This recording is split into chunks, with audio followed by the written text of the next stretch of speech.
بسم الله الرحمن الرحيم السلام عليكم ورحمة الله وبركاته لهانتي الميل والباج جوجتان سوى البانو لحرتان وصاحبكي مصطفى محمد علي halkan nagala jaan qaadanaysa Adobe Media alaaba halaadana kor waxaan naga baratay naga sugeyseen qodob siyaasadeedkii aan idil marno balse aan ku xasuusiyo ay tahay markii kugu horeysay aad soo gashay bartaani aan ku leenahay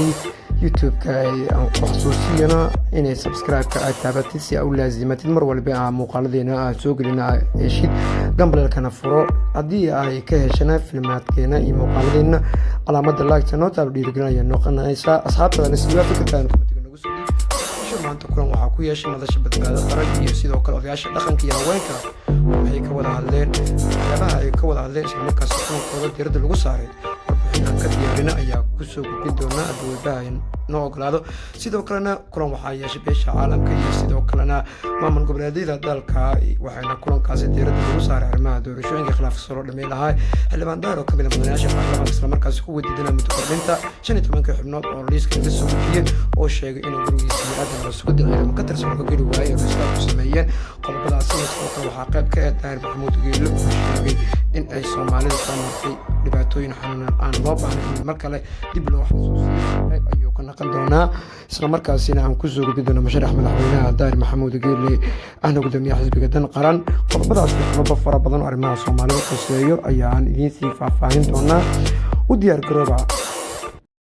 daawaday aan faahfaahinta bilowno maanta magaalada muqdisho kulan waxaa ku yeeshay odayaasha dhaqanka iyo sidoo kale haweenka iyo madasha badbaado qaran kulankaasi ay kasoo qayb galeen xubnaha madasha badbaado qaran iyo sidoo kalena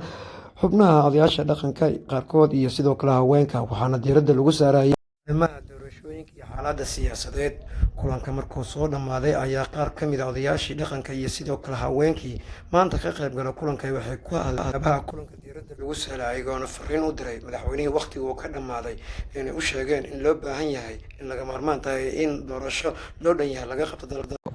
marka ugu horraysa in doorasho loo wada dhan yahay oo xalaal ah oo ummaddu ku wada qaransan in dalka dhacdo oon dib loo dhigin waa qodobka labaad waxaan beryahan maqlaynay baarlamaankaa fadhiya waxbuu kordhinayaa 2 sano 3 sano waxbuu kordhinayaa taasna waa diidnay hal daqiiqo inaan ugu darin kalena maanta xalana waxaa kulan ku yeeshay maamul goboleedyada shanta iyo sidoo kalena beesha caalamka kulankaasi oo hordhac u ahaa sidii loo dhamey lahaa khilaafka hareeyey kulanka lagu ansixi lahaa ama lagu meelmarin lahaa hanaan doorasho dalka uu aado kulankaasi oo xubnihii maamul goboleedyada iyo sidoo kale beesha caalamka ayaa laga soo warinayaa in afgarad uu kusoo dhammaaday islamarkaasina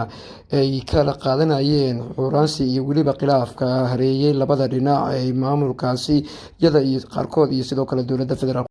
kalena maanta magaalada muqdisho warbaahinta waxaa kula hadlay xildhibaan daahir oo kamid ah mudanayaasha baarlamaanka federaalk soomaaliya islamarkaasna kamid ah 15 mudanay baarlamaanka ee suristaagu ku sameeyey muddo kordhintooda macsanaa madaxweynaha wakhtiguu ka dhammaaday maxamed cabdulaahi farmaajo wuxuuna sheegay in uu gurigiisa ka geli waayay ciidamada federaalk soomaaliya gaar ahaan sirdoonka qaranka xildhibaanka ayaa sheegay in markii uu rabay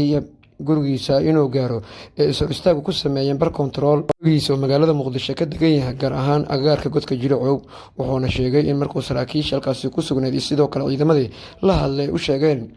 madax sare ka timid islamarkaasina taliyaashooda sarsare ay kusoo wargeliyeen xiriiro oo sheegay inuu sameeyey oo kusoo ogaaday in ciddii ku amartay ciidamada kooda cabiray oo ka hadlay baan ka mid ahaa kadib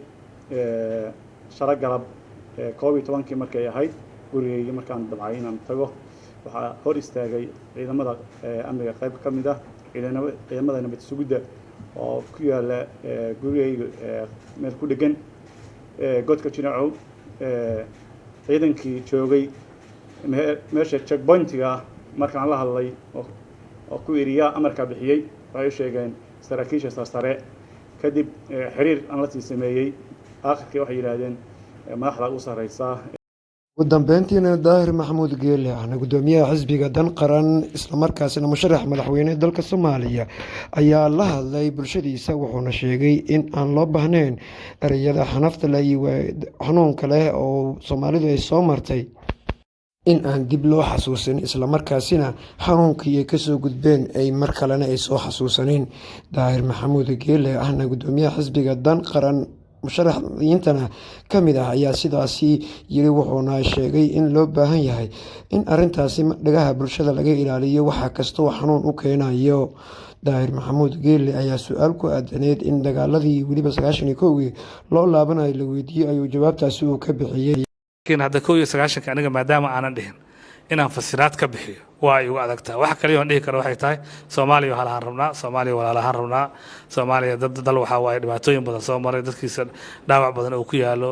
waayo aragnimo aad iyo aad u xanuun badan soo maray, kala qaxay, dhibaatoobay. kelimad kasta oo dhagtooda haddii ay maqasho waxyaabo gadaal xasuusinayso xanuun ah in laga ilaaliyo mudan yihiin. waa ka ilaalinaynaa. waxa isaay siyaasad baan isku haynaa, walaalkeena waa naga qaldan yahay, asagaa dad naga dilay, asagaa nagu duulay, asagaa mashaakilka samaynayo, asaga tol ahaan uma haysano, qabiil ahaan uma haysano, qof ahaan uguma dheganin, dhaqankiisa siyaasadeed baan ku dheganayn. haddana xilli sharciyeedkiisii oo dhammaaday baan leenahay walaalo xukunkii lama sii wadi karo haddii xilli sharciyeedkaa ugu dhammaaday. colaad ma hurinayno, nabad baan rabnaa, dimuqraadiyad baan rabnaa, dowladnimo baan rabnaa, cidda la doorto inaan ka dambeynaan rabnaa. waa tahay guud ahaana khiyaartaana jecelnayo intaasi ayaan kusoo gabagabeynayna. haddee gadaal nooga soo birtay fadlan subscribe-ka noo taba gambeelka furo si aan saaxiibalkan ku wada ahaano. laagtana noo saarnageli ayo noo naqaysaa fikirkaada commentiga noogu saaray, asxaabtaada la sii wadaag. intaan mar kale ku kulmi doono sidaa iyo nabadgelyo.